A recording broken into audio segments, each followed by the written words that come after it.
dari kelompok 4 akan menjelaskan tentang peristiwa Isra Mi'raj. Isra Mi'raj merupakan peristiwa maha dahsyat yang dialami Rasulullah Shallallahu Alaihi Wasallam. Sebelumnya, tak ada satupun manusia yang mengalaminya.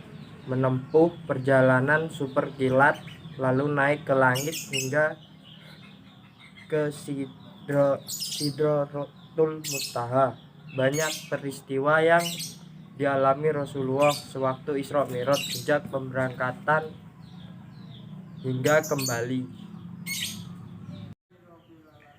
Arti Isra Mi'raj.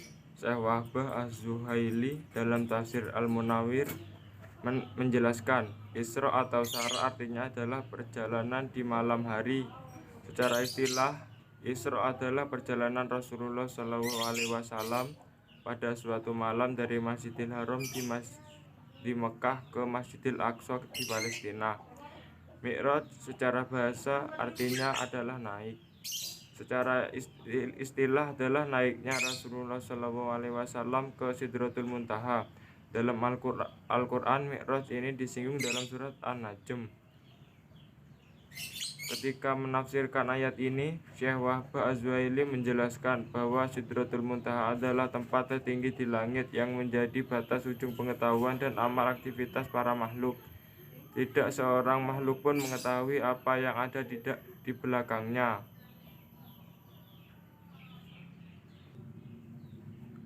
Adapun dalil yang menjelaskan tentang Isra Mi'raj. Bismillahirrahmanirrahim.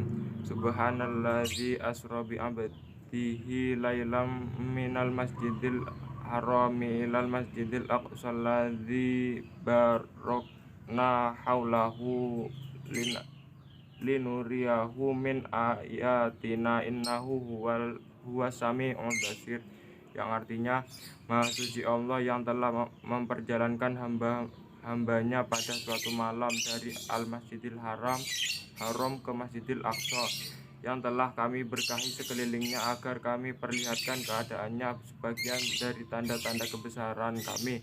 Sesungguhnya Dia adalah Maha mendengar lagi Maha mengetahui. Quran Surat Al-Isra ayat 1. Tanggal terjadinya Isra Mi'raj. Syekh Safiur Rahman Al-Mubarakfuri dalam Sirah Nabawiyahnya Ar-Rahiqul Mahtum menjelaskan 6 pendapat kapan terjadinya Isra Mi'raj. 1. Peristiwa Isra terjadi pada tahun ketika Rasulullah mendapatkan wahyu pertama. Ini merupakan pendapat At-Tabari. Yang kedua yaitu Isra Mi'raj terjadi 5 tahun setelah Rasulullah diutus menjadi nabi. Pendapat ini dikatakan oleh An-Nawawi dan Al-Qurtubi. Ketiga yaitu Isra Mi'raj terjadi pada malam 27 Rajab tahun 10 kenabian.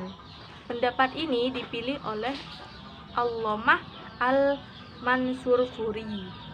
4. Peristiwa ini terjadi 16 bulan sebelum hijrah, tepatnya pada bulan Ramadan tahun 12 kenabian. 5. Peristiwa ini terjadi 1 tahun 2 bulan sebelum hijrah, tepatnya pada bulan Muharram tahun 13 kenabian. 6. Terjadi 1 tahun sebelum hijrah, tepatnya pada bulan Rabiul Awal tahun 13 kenabian. Ibrah dan hikmah Isra Mi'raj. 1. Setelah cobaan datang silih berganti, bahkan Rasulullah mengalami tahun duka cita, Allah memberinya tasliyah atau hiburan dengan Isra Mi'raj ini. 2. Rasulullah memilih susu untuk beliau minum sebelum Isra Mi'raj, lalu Jibril memujinya. Ini menguatkan bahwa Islam adalah agama fitnah dan kesucian. 3. Sholat Rasulullah bersama para nabi di Baitul Maqdis menunjukkan kedudukan beliau sebagai pemimpin para nabi. 4. Sesungguhnya Masjid Al-Aqsa merupakan tempat Isra Rasulullah dan kiblat umat Islam. Karenanya, umat Islam harus mencintai Masjid Al-Aqsa dan mempertahankannya dari segala upaya penjajah Yahudi yang hendak mencaplok atau merobohkannya. 5. Urgensi sholat dan kedudukannya yang agung. Jika perintah lain cukup dengan wahyu melalui malaikat Jibril, perintah sholat langsung diturunkan Allah kepada Rasulullah tanpa perantara Jibril. Sholat ini pula yang menjadi inti tasbiyah atau hiburan bagi hambanya. 6. Rasulullah hendak mencapai fase baru, yakni hijrah dan mendirikan negara Islam di Madinah. Maka Allah memurnikan barisan dakwah dengan Isra Mi'raj. Orang-orang yang tidak kuat akidahnya dan mudah goyah keyakinannya, mereka murtad setelah diberitahu tentang Isra Mi'raj. Adapun yang imannya kuat, mereka justru semakin kuat imannya. 7. Keberanian Rasulullah sangat tinggi dalam berdakwah dalam menyampaikan Isra Mi'raj kepada mereka. Meskipun mereka tidak akan percaya, bahkan mencemooh dan mengolok-olok, Rasulullah tetap menyampaikan. Beliau bahkan memberikan bukti-bukti empiris kepada kafir Quraisy, meskipun mereka justru menuduh beliau sebagai tukang sihir. 8. Keimanan umat yang paling sempurna adalah imannya Abu Bakar. Ketika orang-orang kafir Quraisy mengabarkan bahwa Muhammad mengatakan telah Isra Mi'raj, beliau langsung mempercayainya. Jika yang mengatakan Rasulullah, aku percaya. Demikian logika keimanan Abu Bakar sehingga beliau mendapat gelar As-Siddiq. 9. Rasulullah menyampaikan bahaya penyakit masyarakat yang dilihatnya. Beliau diperlihatkan bagaimana siksa untuk orang yang suka gibah, orang yang berzina, orang yang makan harta anak yatim, dan lain-lain. 10. Para sahabat menjadi perhatian terhadap Masjid Al-Aqsa yang saat itu berada dalam kekuasaan Romawi. Kelak di masa kekhalifahan Umar bin Khattab, Masjid Al-Aqsa bisa dibebaskan.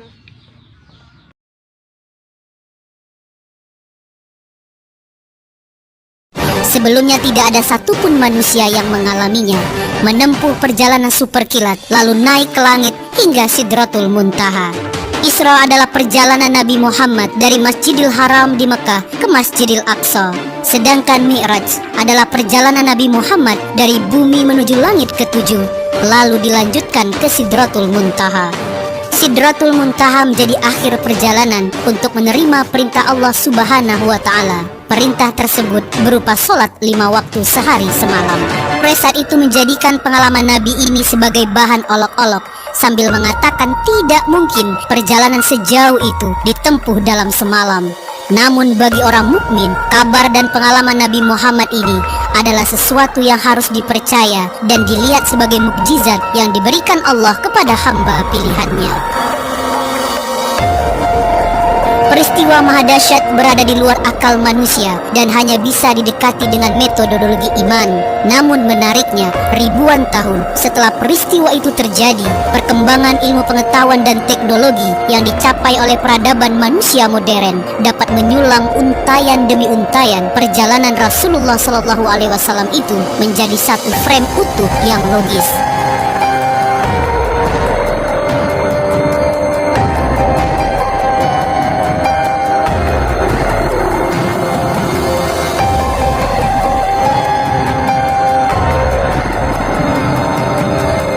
Jarak Mekah dan Yerusalem yang begitu jauh, lebih kurang 1234 km atau lebih kurang 767 mil, hanya ditempuh dalam waktu 1 malam adalah sesuatu yang mustahil. Ditambah pula naik ke surga yang sama sekali tak terbayangkan seberapa jauh jaraknya dan di mana letaknya serta bagaimana bentuknya.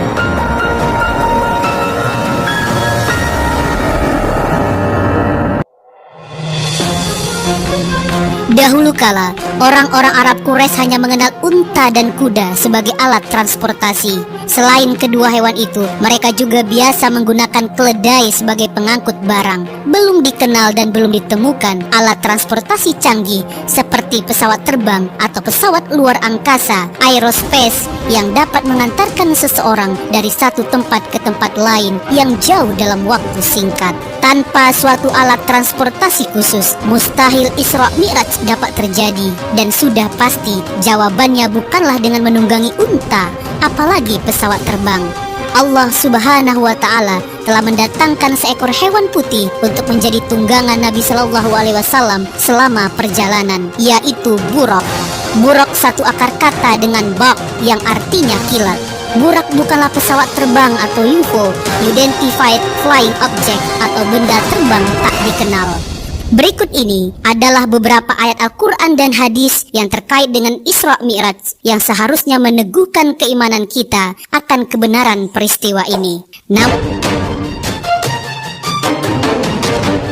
Secara umum, kisah yang menakjubkan ini disebutkan oleh Allah Azza wa Jalla dalam Al-Quran dalam firman-Nya, Maha suci Allah telah memperjalankan hambanya pada suatu malam dari Masjidil Haram ke Masjidil Aqsa yang telah kami berkahi sekelilingnya agar kami perlihatkan kepadanya sebagian dari tanda-tanda kebesaran kami. Sesungguhnya dia adalah maha mendengar lagi maha melihat. Quran Surat Al-Isra ayat 1.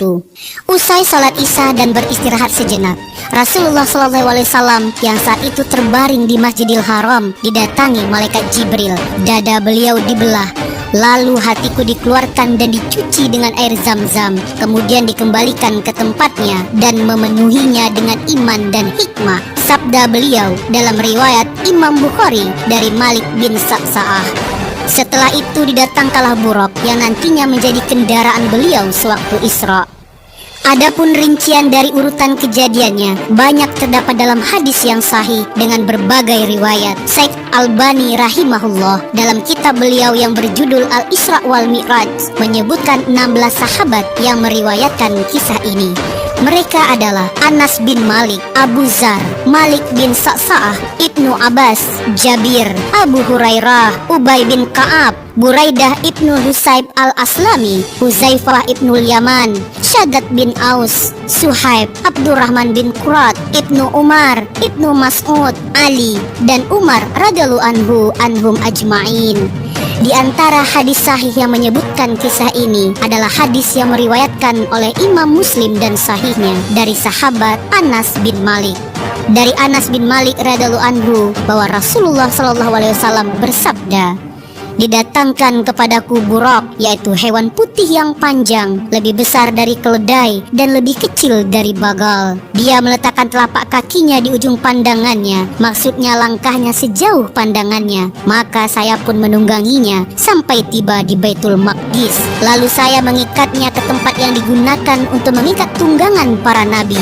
Kemudian saya masuk ke masjid dan salat 2 rakaat kemudian keluar.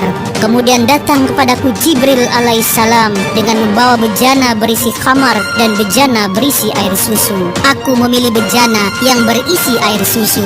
Jibril kemudian berkata, engkau telah memilih yang sesuai fitrah. Naik ke langit pun dimulai. Kemudian Jibril naik bersamaku ke langit pertama, dan Jibril meminta dibukakan pintu. Maka dikatakan kepadanya, siapa engkau? Dia menjawab, Jibril. Dikatakan lagi, siapa yang bersamamu? Dia menjawab, Muhammad.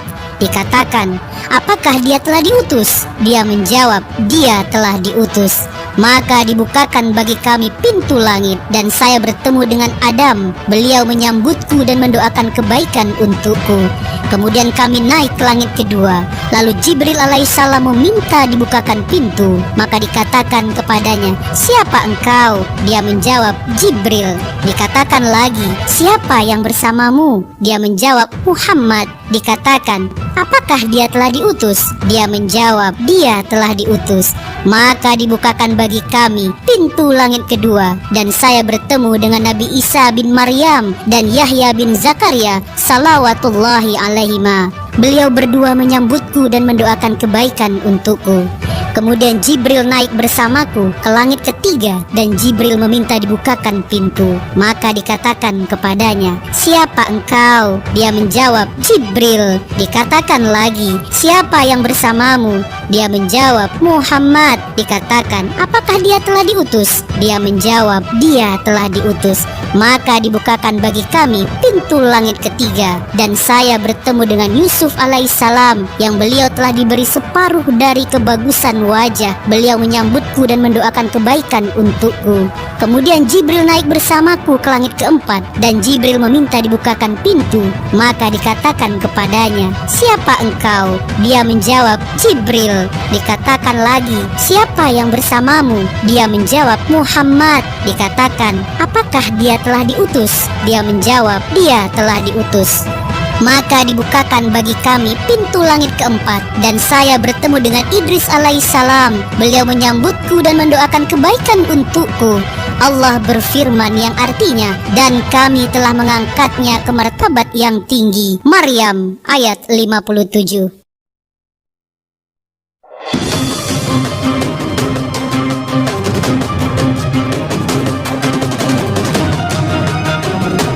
Kemudian Jibril naik bersamaku ke langit kelima dan Jibril meminta dibukakan pintu. Maka dikatakan kepadanya, "Siapa engkau?" Dia menjawab, "Jibril." Dikatakan lagi, "Siapa yang bersamamu?" Dia menjawab, "Muhammad." Dikatakan, "Apakah dia telah diutus?" Dia menjawab, "Dia telah diutus." Maka dibukakan bagi kami pintu langit kelima dan saya bertemu dengan Harun alaihissalam. Beliau menyambutku dan mendoakan kebaikan untukku. Kemudian Jibril naik bersamaku ke langit keenam dan Jibril meminta dibukakan pintu. Maka dikatakan kepadanya, "Siapa engkau?" Dia menjawab, "Jibril." Dikatakan lagi, "Siapa yang bersamamu?" Dia menjawab, "Muhammad." Dikatakan, "Apakah dia telah diutus?" Dia menjawab, "Dia telah diutus." Maka dibukakan bagi kami pintu langit dan saya bertemu dengan Musa. Beliau menyambutku dan mendoakan kebaikan untukku. Kemudian Jibril naik bersamaku ke langit ketujuh dan Jibril meminta dibukakan pintu. Maka dikatakan kepadanya, "Siapa engkau?" Dia menjawab, "Jibril." Dikatakan lagi, "Siapa yang bersamamu?" Dia menjawab, "Muhammad." Dikatakan, "Apakah dia telah diutus?"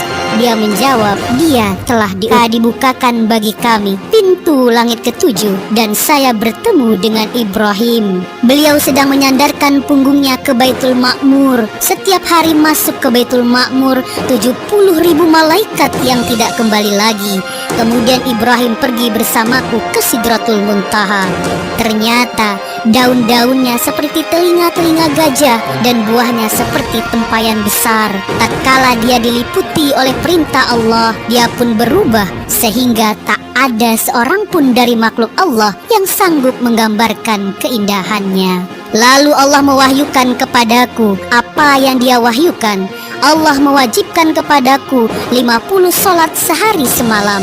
Kemudian saya turun menemui Musa alaihissalam. Lalu dia bertanya, "Apa yang diwajibkan Tuhanmu atas umatmu?" Saya menjawab, 50 sholat.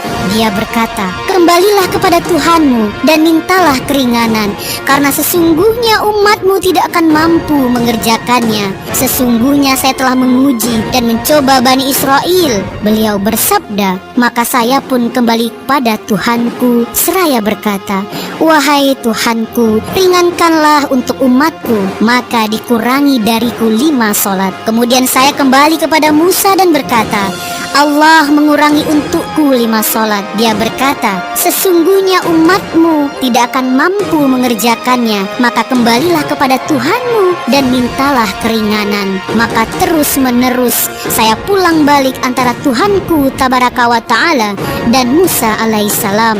Sampai pada akhirnya Allah berfirman, "Wahai Muhammad, sesungguhnya ini adalah 5 sholat sehari semalam. Setiap sholat pahalanya 10, maka semuanya 50 sholat. Barang siapa yang meniatkan meninggalkan kejelekan lalu tidak mengerjakannya, maka tidak ditulis dosa baginya sedikit pun. Jika dia mengerjakannya, maka ditulis baginya satu kejelekan. Kemudian saya turun sampai saya bertemu dengan Musa alaihissalam. Seraya aku ceritakan hal ini kepadanya, dia berkata, kembalilah kepada Tuhanmu dan mintalah keringanan. Maka saya pun berkata, sungguh saya telah kembali kepada Tuhanku sampai saya pun malu kepadanya. Hadis riwayat Muslim.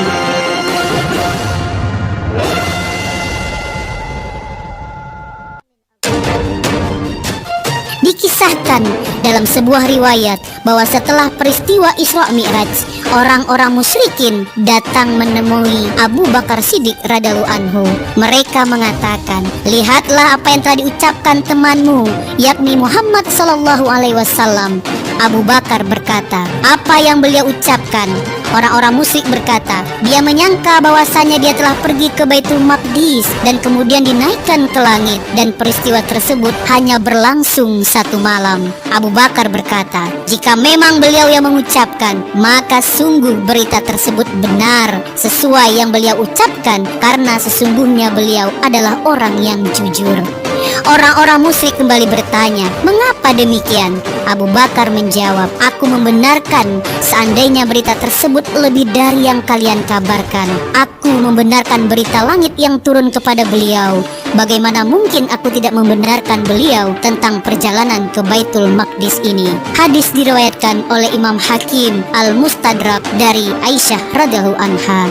Perhatikan bagaimana sikap Abu Bakar radhiyallahu anhu terhadap berita yang datang dari Nabi Shallallahu alaihi wasallam. Beliau langsung membenarkan dan mempercayai berita tersebut. Beliau tidak banyak bertanya, meskipun peristiwa tersebut mustahil dilakukan dengan teknologi pada saat itu. Sekian dari kami. Wassalamualaikum warahmatullahi wabarakatuh.